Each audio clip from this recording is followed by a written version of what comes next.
রাস্তা যেমন এখানে অনেক আছে, আজকে আমরা কথা বলে নিয়েছি।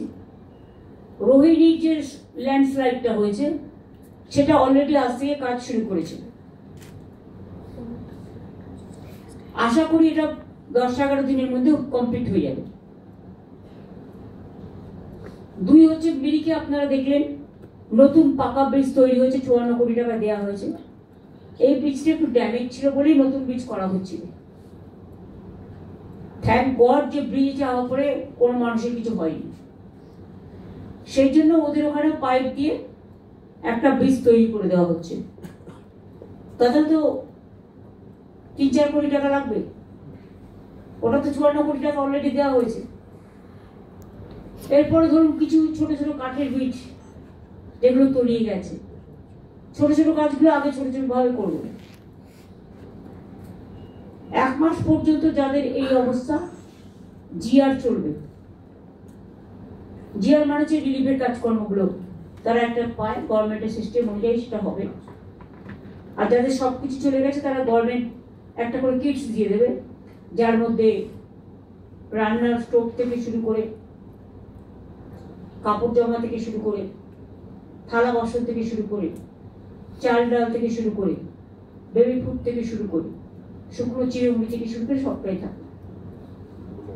কোনো মূল্য নেই, মূল্যই পুজোর সময় তো বৃষ্টি হলো বলে ক্যান্সেল করে দিলাম একদিন, কিন্তু ওই দিন তো সব অ্যারেঞ্জমেন্ট করা আছে। কত ফরেন ইউনিসেফ থেকে শুরু করে কত ফরেন টুরিস্টরা ছিল, ক্যান্সেল করা সম্ভব? আর তাছাড়া কি, সেদিন যদি আমরা আসতামও, এসে কি করতাম, আমাদের দেখতে গিয়ে ভিআইপিদের দেখতে গিয়ে রেস্কিউ অপারেশনটা হতো না?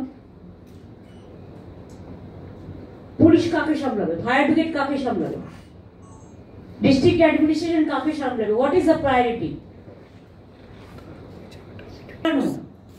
তাকে শিফট করা, তাকে রিলিফ ক্যাম্পে নিয়ে যাওয়া, তাকে আশ্বস্ত করা, নাকি শুধু ভিআইপি দের ট্রিটমেন্ট করা? ভিআইপি ট্রিটমেন্ট, ভিআইপির নাম করে কেউ 30টা গাড়ি নিয়ে ঢুকছে, কেউ 40টা গাড়ি নিয়ে ঢুকছে, ভালো রাস্তাগুলোকে ভেঙে দিয়েছে। যার জন্য আমি নিজে ট্রাভেল করছি, আমি 3টে গাড়ি, আমার মাত্র সামনে একটা থাকে, আমি মাঝে থাকি, পেছনের গাড়িটাও আমার দরকার নেই, আমি লোকাল পুলিশকে অ্যালাউ করি না, তখন সব জিনিস হয়।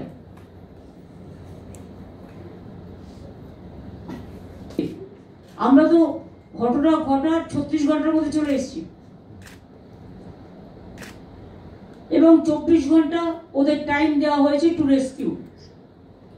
তা নাহলে যারা বেঁচে ফিরে আসছে, যে মা মারা গেছে, মা বেঁচে আছে, বাচ্চাটা মারা গেছে,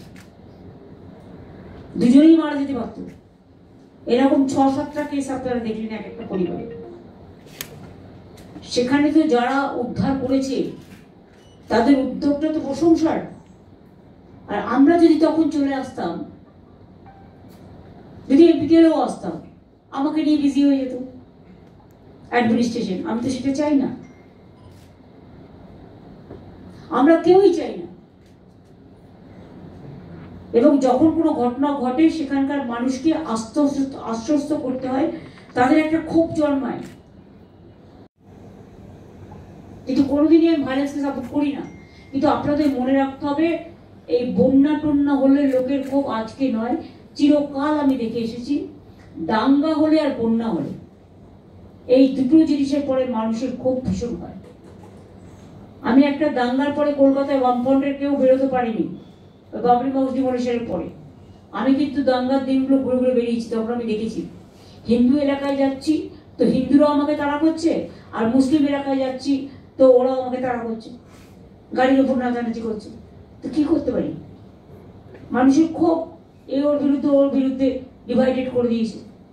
কাজে সে দিনগুলো আমি দেখেছি, ফলে এটা আমার বোঝবার অভিজ্ঞতা হয়েছে যে দাঙ্গা এবং বন্যায়, আগে মনে আছে আমরা বন্যার ত্রাণে কোথাও গেলেই প্রথমেই কমপ্লেন আসতো, মালদার রাস্তায় বসে থাকতো, বালুরঘাটে বসে থাকতো। আমি তো কম এলাকা ঘুরিনি, দিদি খেতে পাইনি, দিদি খেতে পাইনি, চিড়ে নেই, চাল নেই, কিচ্ছু দেয়নি আমাদের। আজকে সেই বালুরঘাট তো আগে বৃষ্টি হলে 1 কোমর করে জল জমতো, সেই বালুরঘাট আমি দেখেছি, সেই গঙ্গারামপুর আমি দেখেছি। আজকে তো টোটাল চেঞ্জ হয়ে গেছে। 3 দিন কাজ করে রবিবার বা সোমবার আমি চলে আসবো, তখন বাদ বাকি গুলো আবার ডিএমদের সাথে বসে, এসপিদের সাথে বসে